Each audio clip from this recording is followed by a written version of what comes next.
Estamos de volta com o Clube da Bola aqui na NDTV para todo o estado de Santa Catarina, também no ndplay.com.br. Foi divulgada a primeira rodada do Campeonato Catarinense. A gente preparou uma arte com os jogos. A competição começa no dia 15 de janeiro. Primeiro jogo ali, Joinville e Figueirense na Arena Joinville, 8h30 da noite no dia 15. Esse jogo aí está marcado para abertura. Temos outro jogo aí, já vai passar. Vem aí Marcílio Dias e Brusque no Dr. Ercílio Luz. Também no dia 15, 8h30, mesmo horário. Segundo jogo aí divulgado. Lembrando que são 12 equipes, né? Concórdia e Barra no Domingos Machado de Lima, lá em Concórdia Oeste Catarinense. Esse jogo marca também mais um, que é o Caravaggio com seu novo logo. Já vamos mostrar no Estádio da Montanha, sul do estado, contra a Chapecoense, também no dia 15. São 12 equipes. Nessa competição de 2025, o Avaí estreia em casa na Dr. Aderbal Ramos da Silva, ressacada, contra o Santa Catarina. E fechando a primeira rodada, um fato curioso é o seguinte: esse jogo, esse Luiz de Criciúma, é só no dia 19 de janeiro, de fevereiro, né? Na verdade, o Ercílio estreia contra o Figueirense primeiro, esse jogo da primeira rodada. Foi transferido em razão das férias do Criciúma, foi isso que a gente chegou aqui à conclusão. O Ercílio estreia, na verdade, no dia 18 de janeiro contra o Figueirense em Floripa, e o Criciúma no dia 19, e aí sim já é a segunda rodada, né? Recebe o Concórdia no sul do estado. Alisson Francisco, professor Ingo, eu começo com o Alisson aqui. A fórmula 12 equipes, como é que você está vendo esse campeonato catarinense de 2025? Teve algumas mudanças aí na regra, né? O Alisson. Bora lá então. Ô Mancha, eu sinceramente tenho a visão e a minha opinião é que o campeonato catarinense tem clube demais. Acho que 12 é muito. Não são todas as equipes que estão preparadas, não são todos esses clubes que têm uma estrutura, inclusive com estádio, para receber os jogos. Então a gente vê que o nível do futebol acaba caindo e prejudica os grandes, até atrapalha o planejamento deles. Na minha visão, na minha compreensão, o campeonato catarinense deveria ter entre 10 ou até 8 equipes. Ser um campeonato mais curto, mais enxuto, valorizando quem realmente está preparado para disputar uma primeira divisão de futebol estadual, né? Fora isso, tem todas aquelas outras coisas que eu já citei em outras ocasiões aqui no Clube da Bola, que eu acho que o calendário brasileiro está errado como um todo, precisa também ser remodelado, né? Acompanhar as tendências aí, as mudanças dos principais centros. O Campeonato Brasileiro acaba ficando espremido por causa dos estaduais. Eu acho que o principal atrativo do nosso futebol é o Campeonato Brasileiro, que poderia ganhar mais séries, aumentar o número de clubes, aumentar esse leque de equipes na questão regional e aí sim você fazer esse campeonato estadual no final da temporada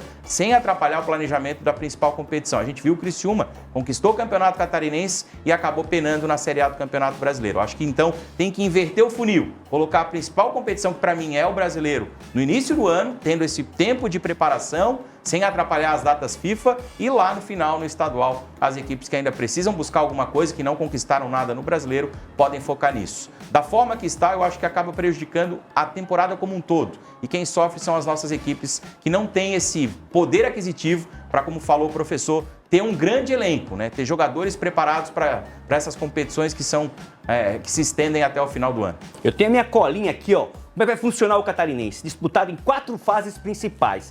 Na primeira fase, 12 clubes jogam entre si em turno único, apenas jogo de ida. Os 8 primeiros colocados avançam para as quartas de final. Segunda fase, 8 classificados são agrupados em 4 grupos. A, B, C e D jogam um único jogo dentro do grupo. Se o jogo terminar empatado, penalidades. O vencedor de cada grupo avança para as semifinais. Vencedor do grupo A, B, C e D joga um único jogo nas semifinais também. Não é mata-mata, é só mata. O critério de desempate é igual. Quarta de final, qualquer coisa, vamos para os pênaltis. Os vencedores avançam para a final. As finais serão disputadas daí sim em 2 jogos, ida e volta, com os vencedores das semifinais. Um pouquinho diferente o formato dele. Professorinho, gostou do formato? E 12? Tem um filme, né? 12 é demais. O cara tinha 12 filhos. O casal tinha 12 filhos. A comédia, 12 é demais? Olha, Mancha, o primeiro formato que saiu do Campeonato Catarinense, eu acredito que todo mundo discordou da classificação de 4 equipes, né? Tem 12, mas tu deixar 8 equipes de fora é bem complicado. E hoje, se a gente for fazer um filtro no Campeonato Catarinense, não pela sequência, mas a gente tem Criciúma, Avaí, Chapecoense, Brusque. E aí sim, aí é que preocupa, porque a gente não sabe como vem o Figueirense para o ano que vem. Mas se classifica somente 4 equipes, eu citei essas 4, e aí ficaria o Figueirense fora. E se o Figueirense entra, um desses 4 fica de fora. Então, assim, eu achei a fórmula muito apertada, e com 8 equipes, sim, aí entra dentro do padrão. Só acredito que na parte da semifinal, a semifinal deveria ter o jogo de ida e volta. A gente vai ter uma data sobrando, então poderia fazer o ida e volta na semifinal, porque a gente sabe que o jogo único é um perigo, né? Muitas vezes o Hercílio Luz que diga, faz campanhas belíssimas na fase classificatória, mas quando chega no mata-mata acaba, vamos dizer assim, não sendo prejudicado, não consegue entender a situação do mata-mata. Quanto à quantidade, eu vou com o Alisson no termo diminuir a quantidade, mas pela estrutura, tá, Alisson? Não pelas equipes dentro do campo. Porque o Campeonato Catarinense é um dos poucos que tu vai saber quem será o campeão. Pode ser o Criciúma, pode ser o Avaí, pode ser a Chapecoense, pode ser o Brusque.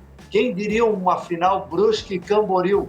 E ela acontece. Quem diria o Criciúma cair para a Série B do Catarinense? E ela acontece. Então, dentro do campo, a gente tem esse nível de equipes. E o Alisson foi feliz na colocação, porque a gente trabalha como imprensa nos estádios, e quando tu chega para trabalhar no estádio, muitas vezes, tu trabalha por obrigação, mas tu não tem vamos dizer, uma qualidade para te fazer um bom trabalho dentro do estádio de futebol. Então, concordo com ele, se for para fazer a vistoria e não passar, não pode passar. Se tiver que ser 8, 10 equipes, então o Congresso vai com 10 equipes. Agora, tu passar 12 e ter um estádio para trabalhar que não tem a mínima condição, aí eu concordo que tem que ser diminuído. Legal, falei do 12 é Demais, filme de 2003, com Steve Martin, aquele comediante americano aí no papel principal. Ô Mancha, tem Pode só falar. um detalhe que até aproveitar esse gancho que o professor deu, a questão da fórmula que foi aprovada inicialmente, depois foi refeita, né? O pessoal percebeu que realmente seria injusto para 8 equipes. A gente teria 8 equipes parando ali praticamente a temporada em março, porque tem esse ano esse detalhe do Super Mundial de Clubes, que vai espremer ainda mais o calendário. Então, as 8 equipes que não classificassem ficariam sem calendário em março. Então imagina você manter uma folha, manter um clube sem jogos, sendo que você vai parar ali em março de disputar, né? Hoje é muito difícil esse cenário, por isso que até os clubes sugeriram essa mudança e não teve como fazer diferente, né? Para privilegiar também todo mundo e ter a possibilidade de uma disputa melhor. Legal, não sei se você aí de casa percebeu, quando a gente passou ali a tabela dos confrontos, uma mudança no escudo do Caravaggio. Temos aí o escudo antigo e o escudo novo. O escudo antigo, que era aquela bem tradicional, o nacional tá na direita da tela ali, né? Até lembra um pouco do Santos, assim, né? Verdade. O formatinho ali do escudo. E agora o novo ali, já com uma pegada de clube europeu. Já uma pegada ali de clube europeu. Ficou bonito, sim, o formato na esquerda do vídeo. O novo escudo do Caravaggio Futebol Clube. Eduardo Freeland, diretor executivo de futebol do Avaí, concedeu uma entrevista coletiva, falou dos reforços e ele falou justamente de um jogador que chamou a atenção, Aleph Manga, o atacante que se envolveu aí com aquela situação das apostas e foi contratado pelo Avaí. Fala, Freeland. Com relação ao Aleph, a gente sabe que é uma contratação sensível pelo tema, naturalmente. Se a gente for só recortar o atleta Aleph Manga, eu acho que não gera nenhum tipo de dúvida, pela capacidade técnica que o atleta tem, pelo poder de decisão que ele tem. E a gente discutiu muita coisa para chegar a tomar a decisão de contratar o Aleph Manga. Se a gente, como eu falei, olhar só o futebol, a gente não tem dúvida.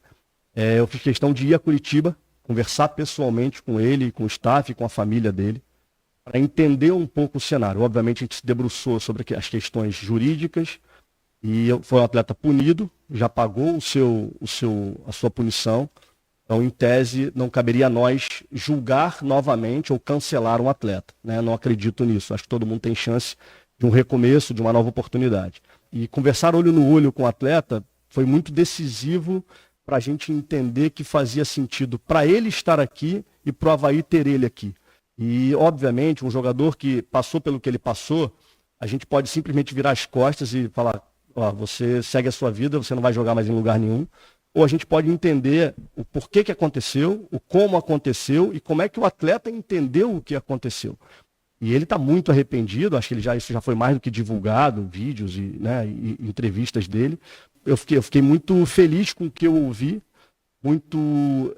me soou muito verdadeiro. E um jogador que passa pelo que ele passou, tem duas situações que para mim são muito claras. Primeiro, hoje, todo mundo vai olhar para o Aleph Manga, cada atitude que ele vai tomar, todo mundo vai olhar com desconfiança. Ele sabe disso, ele declarou isso, inclusive. E isso, de certa forma, é uma segurança para quem for trabalhar com ele. Eu entendo dessa forma. Tá aí. Entrevista completa tá na TV Avaí, na página deles no YouTube. Lá você pode conferir todinha a entrevista do Eduardo Freeland. Reforços do Avaí foram anunciados nessa entrevista aí. E uma renovação, né? O Kleber, atacante. Cheguei também, o Kleber também teve um problema com doping, né? Mas tá de volta, tá de volta. Eduardo Brock, esse já mais conhecido aí também do público catarinense, torcedor catarinense, zagueiro.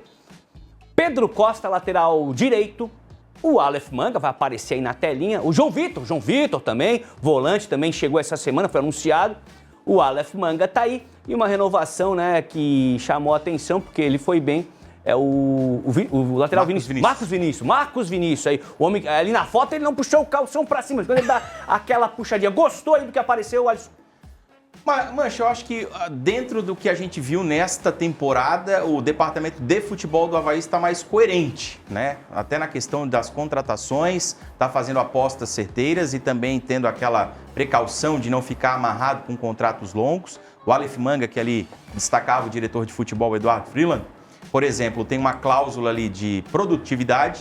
Então, o Avaí se protege nesse sentido, porque a gente viu nesta temporada que sofreu demais com contratos longos, amarrados, jogadores já em final de carreira, que não entregavam tanto em campo. Então, o Avaí está renovando esse elenco mesmo, está fazendo essa... está, né, reestruturando, trazendo nomes que provavelmente foram nomes indicados pelo técnico, né? Então, a pedido dele, então isso mostra que ele está montando o time para ele ter essa temporada de sucesso no estádio da Ressacada. Dos nomes de renovações ali, a questão do César, goleiro, muito importante essa renovação. Marcos Vinícius, também muito importante. São jogadores que eu acredito que o torcedor, na maioria, se não na sua totalidade, aprovam. Outra tentativa, o Avaí está encontrando um pouquinho de dificuldade pela questão financeira, é o Zé Ricardo, outro atleta que deve ficar também no sul da ilha. Eu acho que é um bom nome para continuar em 2025. Então, aos poucos, o Avaí está fazendo essa reestruturação aí do seu elenco, do seu grupo, para que tenha sucesso na próxima temporada. Legal. O Figueirense também apresentou reforço essa semana, anunciou reforços, melhor dizendo, essa semana. Pode colocar na tela pra gente. Ó, o Kaique, atacante, vai defender o Figueirense em 2025. O Leonan, estilo modelo, né? Lateral esquerdo tá aí também. Leonan vai na barbearia de 2 dias. Lucas Mineiro, atacante, chegou ao Scarpelli, tá chegando, vai vestir a camisa do Figueira aí na temporada 2025. Rafinha Potiguar, volante. O apelido ali é legal, né? É o Líder, né? Líder, zagueiro. Também mais conhecido aí do catarinense. Tem mais um? Não, fechou. Já pode colocar e ter renovação do Matheus Nogueira, né? Daí no Brusque. Renovação do Matheus Nogueira. Tá aí o goleirão.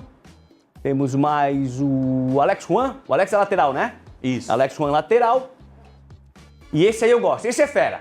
Rodolfo Potiguar. Tinha time de Série A. De olho no Rodolfo. Perguntar pro professor Ingo, tá lá pertinho de Brusque, tá sempre atento também no Bruscão. Figueirense e Brusque, pelos acontecimentos aí do ano, com o caixa um pouquinho mais econômico nos investimentos, mas conseguiu renovar ali com gente boa. Tô falando do Brusque, professor. O Rodolfo foi uma ótima renovação para a equipe do Brusque, a gente acompanha de perto o trabalho dele aqui, é o Rufi, né? Como se diz aqui, o pessoal aqui ronca com ele aqui, então ele tem um domínio ali daquele setor, e é um setor hoje que raramente tu encontra um jogador como esse, que faz a ligação entre o setor defensivo e o meio, e muitas vezes chega também como um atacante. Então o Rodolfo Potiguar é um excelente jogador para a equipe do Brusque. O Nogueira dispensa comentário, né? É um goleiro seguro, é um goleiro que também joga como um capitão. Então o Brusque muito bem na renovação. E o Figueirense precisava renovar, precisava de uma nova equipe. Agora fica muito claro, Alisson e Mancha, que mais do que nunca é preciso as equipes com a folha baixa passar para um novo treinador, principalmente o Brusque, que ainda está em busca de um novo treinador, a forma de jogar do clube. Como o clube, por exemplo, aqui em Itajaí, o Marcílio Dias, vocês conhecem, tem uma forma de jogar muito vibrante. Então, o jogador que vem é que ele se encaixe na forma de jogar do clube. Senão, cada vez que tu troca de treinador, aí muda a forma de jogar do treinador e muitas vezes não acontece conforme o torcedor quer. Então, o torcedor cobra porque ele sabe que a forma de jogar do clube é uma forma, às vezes, de pegada, às vezes de qualidade, e é isso que o clube tem que trabalhar, a forma que joga o clube dentro do campo. Legal, professor. Vamos colocar outro titular do programa na tela, Sérgio Badá, e a semana da Chape. Chape também com novidades. Boa tarde. Olá, Marcelo Mancha, um abraço a você, a todos ligados do Clube da Bola. Diretoria da Chapecoense concedeu entrevista coletiva ontem pela manhã para falar a respeito da reformulação e do planejamento da Chapecoense para a próxima temporada. Até agora, poucas novidades. 3 contratações apenas foram anunciadas oficialmente pelo clube. Os volantes Pedro Martins, que vem do Sport Recife, o Bruno Matias, também volante, que vem do Mirassol, e Eduardo Persson, meia, que vem do Ituano, clube que foi, inclusive, rebaixado para a Série C. Então, são apenas 3 contratações. A diretoria continua mantendo aquela ideia da austeridade financeira, trabalhar dentro de um orçamento que está sendo planejado. Então, até aqui, a movimentação é muito pequena. Porém, o elenco já tem 27 jogadores. A grande maioria, naturalmente, remanescentes desta temporada, jogadores que disputaram a Série B e também a Copa Santa Catarina. O técnico Gilmar Dalpozo tem participado ativamente da reformulação desse elenco. E a diretoria tem dito que todas as decisões em relação a novos jogadores ou esses jogadores que estão tendo contratos renovados, tudo vai passar por uma criteriosa avaliação do Gilmar Dalpozo, da sua comissão técnica e do departamento de futebol. Mas repito o que eu falei anteriormente, o torcedor da Chapecoense não tem motivos para estar muito empolgado neste final de ano, até porque a filosofia da diretoria continua sendo trabalhar dentro daquele orçamento, né, em que possa honrar com os compromissos. Então, o torcedor da Chapecoense, depois de tanto sofrimento nesta temporada, esperava ver uma diretoria um pouco mais ousada, arriscando um pouco mais para o ano que vem. Por enquanto, não é isso que está acontecendo. É claro que o grupo ainda não está fechado, pelo menos 5 novos jogadores deverão ser contratados até o dia da representação do grupo, que vai ser no dia 3 de janeiro. Mas, repito, o torcedor da Chapecoense não está muito empolgado com aquilo que foi apresentado ontem pela diretoria, pelo departamento de futebol. É basicamente o mesmo elenco desse ano, que foi mal no Campeonato Catarinense, que foi mal na Série B e que foi mal na Copa Santa Catarina também. Então, vamos aguardar para ver se até o final do ano a diretoria possa anunciar algum nome que empolgue o torcedor. Por enquanto, o torcedor da Chapecoense não está com muita empolgação em relação àquilo que viu até aqui deste trabalho de reformulação do elenco para a próxima temporada. Dito isso, grande abraço a todos, uma ótima semana e até semana que vem. A gente vai para o intervalo. Muita gente não sabe que o Memphis Depay, holandês atacante do Corinthians, é rapper, é músico também, tem clipe novo na área. Vamos para o intervalo para ver se o som do homem é bom. Pode rodar! Ben op de young bully miljonair shit. Drop een halve miljoen op die pillen en shit. Dit is Richard Mille, geen Frank Muller en shit. Bitches op mijn timber, net Curry en shit. Drums carry 30 Steph Curry en shit. In Ghana met die killers, net Sully en shit. Alleen maar met die big